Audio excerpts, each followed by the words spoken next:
The scorched wastelands of Carveth 7 stretched endlessly under twin suns, a hellscape where even the hardiest alien species refused to tread.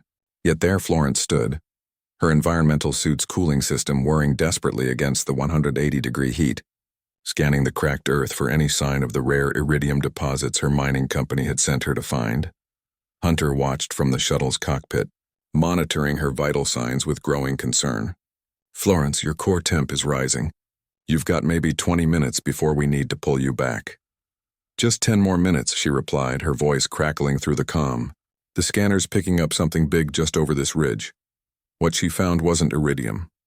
Nestled in a crater, scales dulled by dust and dehydration, lay a creature that shouldn't exist, a dragon hatchling no larger than a terrestrial wolf. Its crystalline wings were folded tight against its body, and its chest rose and fell in shallow, desperate gasps. The galaxy had thought dragons extinct for 3 millennia, wiped out in the Great Purge by the Council of Apex Species who deemed them too dangerous to coexist with civilization. Florence's breath caught. "Hunter, are you seeing this feed?" Silence. "Then, get away from it now. Florence, that's a Class X forbidden life form. If the Council finds out—" "It's dying," she interrupted, kneeling beside the creature.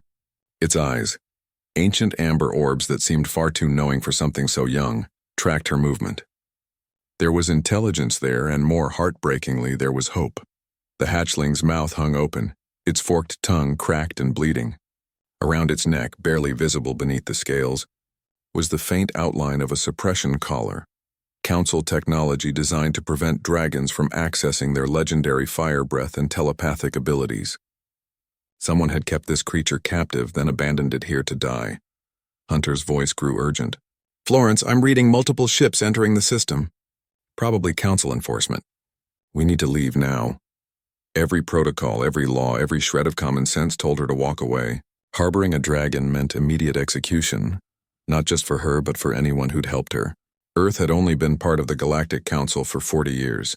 Humanity was still the new kids, still proving they deserved their seat among the stars. Florence looked at the hatchling's eyes again. In them, she saw every stray dog she'd ever fed, every injured bird she'd nursed as a child. Every time her grandmother had told her that compassion wasn't weakness, it was the truest measure of strength. She unsealed her suit's emergency water reservoir. "Florence, no." Hunter's shout echoed in her helmet. "That's your contingency supply. Without it, if anything happens, then nothing better happen," she said quietly, tilting the reservoir toward the dragon's mouth. The hatchling's tongue moved weakly at first, then with growing desperation as cool water touched its parched throat. It drank in great shuddering gulps, and with each swallow something extraordinary occurred. The dulled scales began to shimmer, regaining their opalescent sheen. The labored breathing eased, and most remarkably a sound, half purr, half song, resonated from deep within its chest. The sound hit Florence like a physical wave, and suddenly she understood.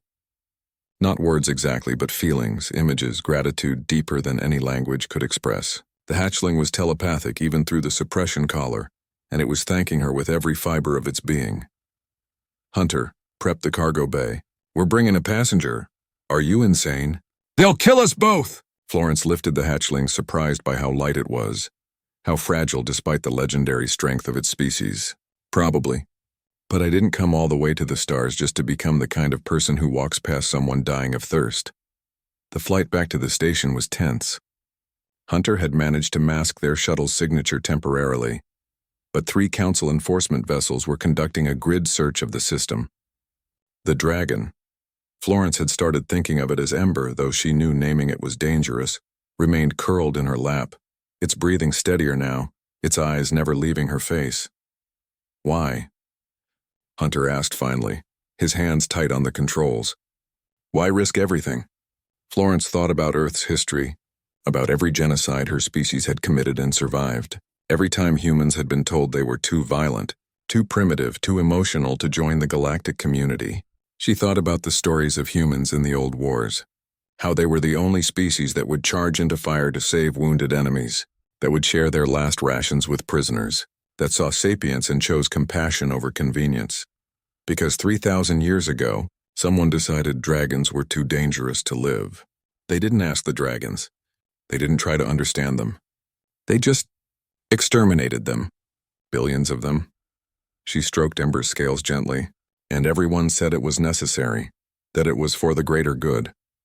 Just like they said about the Jothic, just like they said about the mothers of Io, and just like some species said about humans. Hunter finished quietly, understanding dawning. Earth was almost glassed twice before we even reached orbit. We survived because a few Centaurians broke ranks and said, maybe these apes deserve a chance. If we become the people who walk past a dying kid because it's inconvenient, because it's dangerous, she shook her head, then we don't deserve that chance they gave us. Ember made that sound again, that resonant song purr, and Florence felt waves of emotion, sorrow for its lost family, terror of the council, but above all a fierce, protective love directed at her. In saving it, she had become something in dragon culture, a concept that translated roughly to heart clan, a bond deeper than blood. Council ships are breaking off, Hunter reported, disbelief in his voice. They're leaving the system. On Florence's lap, Ember's eyes began to glow softly. The hatchling might be young, might be collared and weakened, but it still had just enough telepathic power to nudge a few minds, to make a handful of pilots suddenly believe their sensors had malfunctioned, that there was nothing in this system worth investigating. Florence laughed despite everything. I guess we're even now, little one. They made it to the station, to the human quarter where questions weren't asked quite so loudly. Word spread through the human community with shocking speed. One of their own had done the unthinkable, the stupid, the gloriously human thing of choosing compassion over survival, and humanity. As it always did, closed ranks. Within a week, Ember was aboard a transport to a hidden sanctuary on a distant moon, a place where other impossible survivals lived, protected by a network of humans who decided that sometimes the rules needed breaking. Florence and Hunter faced no charges. The council never even knew what had happened. But across the galaxy, in a dozen different species communication networks, a story began to spread of a human who'd given her water to a dying dragon, who'd risked everything for a creature she'd never met. And slowly, quietly, other voices began to ask dangerous questions. Maybe the dragons hadn't deserved extinction. Maybe the council wasn't always right. And maybe these strange emotional humans understood something about survival that the rest of the galaxy had forgotten. That a civilization's strength wasn't measured by who it could destroy, but by who it chose to save.